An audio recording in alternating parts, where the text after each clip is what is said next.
That's wild. All right, guys, let's get into some Suns basketball here. We already have the chat going off with their opinions because today we are talking about Deandre Ayton and the Phoenix Suns and their future together Time is a or flat separate. circle. So there are so many rumors circulating around DA and the Suns. This started even before the offseason began. But we did get a little clip from Zach Lowe on his podcast, and he's pretty firm in thinking that the Suns and DA need to part ways. And to your point, they lost Ayton. The Ayton situation has spun totally out of control. Yeah, it's time. And firing Monty doesn't save that. Both sides need to move on. And the organizational discontent. Now, there was well publicized, like Monty and Deandre didn't talk for a while in the offseason and all of that. The organizational discontent, impatience, eye rolling, whatever with Ayton and the quirks in his game go way beyond Monty Williams. Like there's a lot of people in that organization that are tired of DeAndre Ayton. You can see it in the game. You don't even have to be at the game to see the body language, the eye rolling, what is this guy doing? I do think there's going to be a tendency to pile on Ayton and say that's his fault. He's immature. He wants to be a certain type of player that he can't and shouldn't be on this team with three players who are better than him, who all need the ball. And a lot of that is fair. Like if you're DeAndre Ayton, at this point. Well, whatever. Okay, fine. If you're DeAndre Ayton, tough, buddy. Okay, so we know his opinions. What are your guys' opinions? Do you think the Suns and DA need to break up? Yeah. It's 5 years now. We've been through it, and it just has not clicked at all. 5 years, right? 4. I think this was the 4th year. Yeah, 4 years now.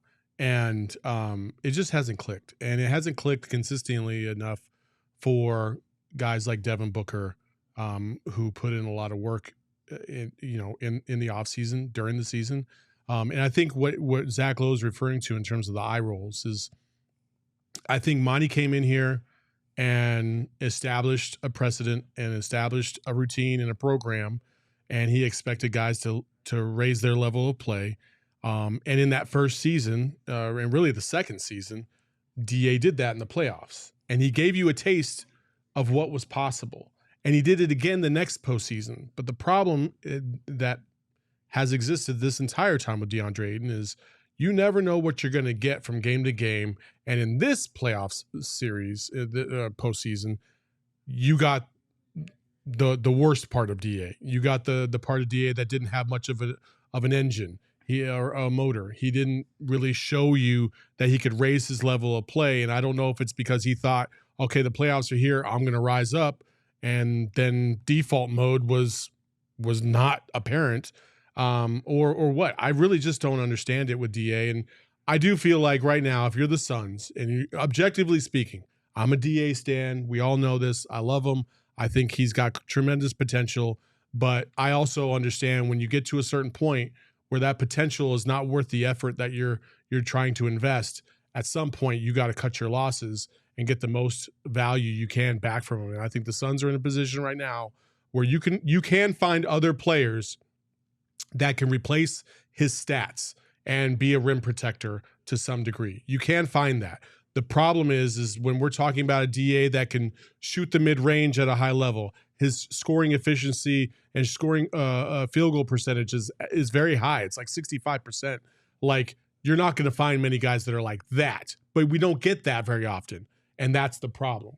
So you gotta think, can I replace average DA? Can I get 15 and 10 a night from somebody? If I can, then I don't think the juice is worth the squeeze in terms of trying to keep DA here. So to correct us, it was his 5th year, 1 year with Igor Koshkov, 4 with Monty. Right. So 5 years. But I find it interesting that Zach Lowe said there's multiple people in the organization that are fed up with DA, that it wasn't just a Monty thing. Now, Monty did him no favors in the way that he didn't talk to him, didn't show up for a signing. We've heard all those things. To me, this is probably the end of the road, but I need a caveat. You can check that irreconcilable differences on the divorce papers, but what you need is 6 months here to try to up his value before the trade deadline. Because right now you're selling Deandre Ayton for cents on the dollar. And unless somebody wows you because they're so in love with DA and they just think we can fix him, our system is so much better, our culture is so much better, we can fix him, you're not going to get the kind of return that you need to help rebuild, or help not rebuild, but help build around Devin Booker and KD. And that's what concerns me here is if you're too eager to pull the trigger on trading Deandre Ayton, you're not going to get a lot back. You're going to get somebody's reclamation project that's making salary close to it, or multiple guys that are kind of a reclamation project and a draft pick. I don't know that that's enough, because you were balancing on a tightrope this offseason to try to get things done. I don't know that if we were to trade DA this offseason, that we would get pennies on the dollar back. I don't know that it's that bad just yet. Across the league. Here in Phoenix, 100%. But look at all the conversation. We've seen guys from other teams bounce around to 2 or 3 different teams before the league as a whole is we're not going to take a flyer on this person. This would be his second team. I feel like people are going to be willing to give him the benefit of the doubt. I know there's been a lot of conversation today around looking at Mikal Bridges as an example of that, because he moves to Brooklyn and then balls out. Not that we weren't already seeing glimpses of that here in Phoenix, but it's a bigger stage with more lights on it and more eyeballs on it. They very well could be thinking that DA would be the exact same thing. And last year, I think you could make the argument that it was more difficult to move DA because you only had the one team in the Pacers who were willing to offer something, because just the logistics behind a sign and trade are so much harder, where this year it's just a trade. So things are a little bit easier on that side of things. But I don't think that his value is so low that there aren't a few teams out there who would be willing to give him a shot and give you something fair in return. It depends on the way you're looking at him, because I think a lot of Suns fans will be looking at you're trading the former number 1 pick. Well, you got to get that out of your head now, because you're not trading the former number 1 pick. You're trading Deandre Ayton, the Deandre Ayton you have seen every single night for the last 3 or so years. You may know different, but not everybody else may believe that that's who DA could be within their system. Not only that, but you can't sit there and say he's not a max value player and then expect a max value player and trade back. Yeah, and that's going to be part of the Suns universe. Of course, you're going to have those people that are going to be like, oh, I can't believe they just traded this for this. And then there's going to be others that are just happy to move on from that, from the situation. With DA, kind of counterpoint a little bit to Espo, is that for every DA quote unquote hater out there is somebody that believes in them still. Yes. And I wonder how many of those people still exist in the NBA in terms of seeing because we have seen breakdowns of things that Deandre Ayton has not done.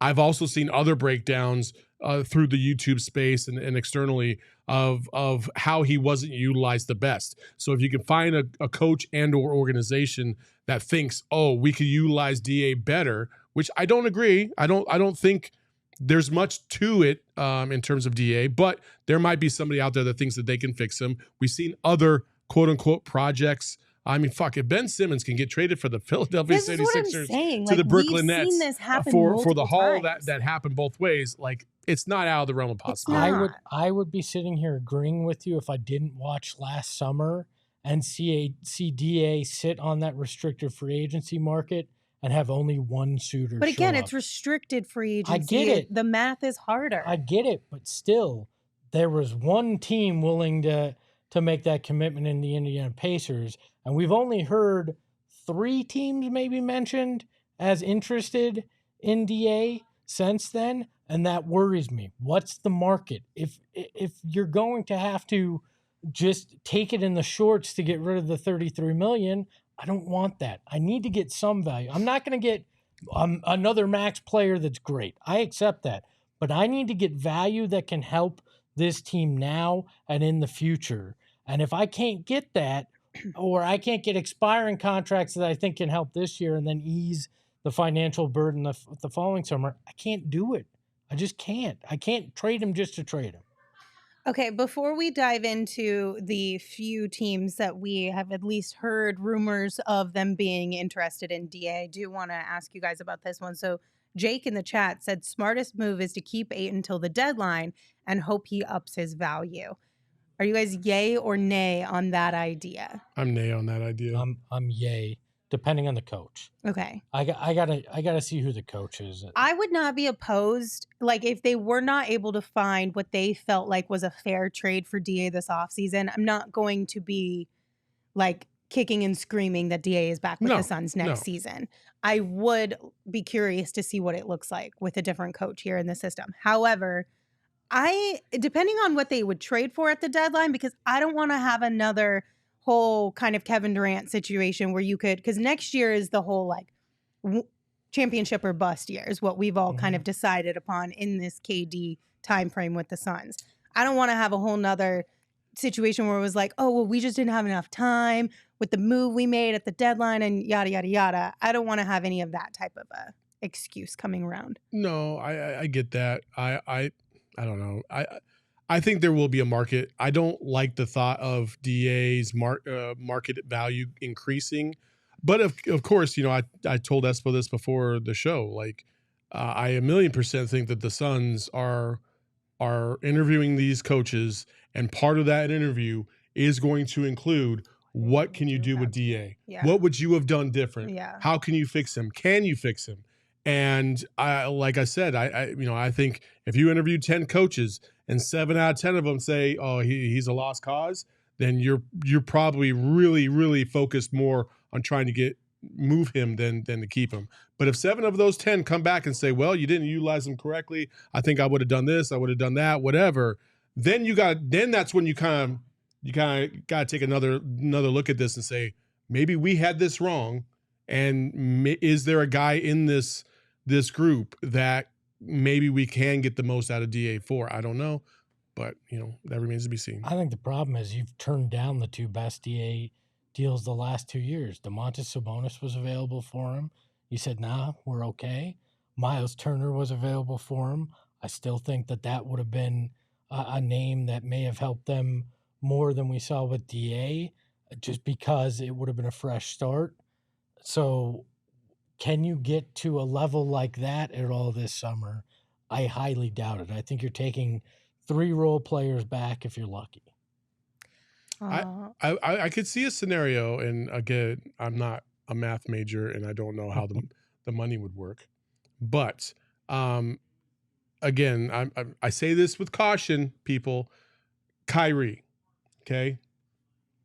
There is a scenario where if you were going to trade, like, listen, if Kyrie wants out of Dallas and he wants to leave Dallas, and Dallas knows that they're going to lose him for nothing, then a sign and trade with DA would make sense for them, because then you keep that salary cap space for the future in case you want to move things around, because you can only do what max contracts with guys that have that salary threshold, I think, whatever the fucking case is, whatever the breakdown is.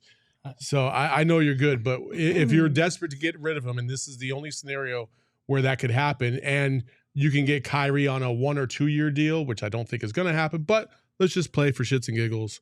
You know, that was the scenario. Then if you're the Suns, maybe you like, and I know for a fact, I do know for a fact that there is interest in Kyrie, and it's been reported several times. Whether you guys want to like it or not, it doesn't matter, because inside those walls of that organization, there are some people that are pro Kyrie. Oh boy. Jay in the chat said Gerald's ears are ringing right now, and I'm sure they are. He was just trying to have a nice day, and now he's like, what am I hearing? That's why I said it while he was gone. Talking about Kyrie again.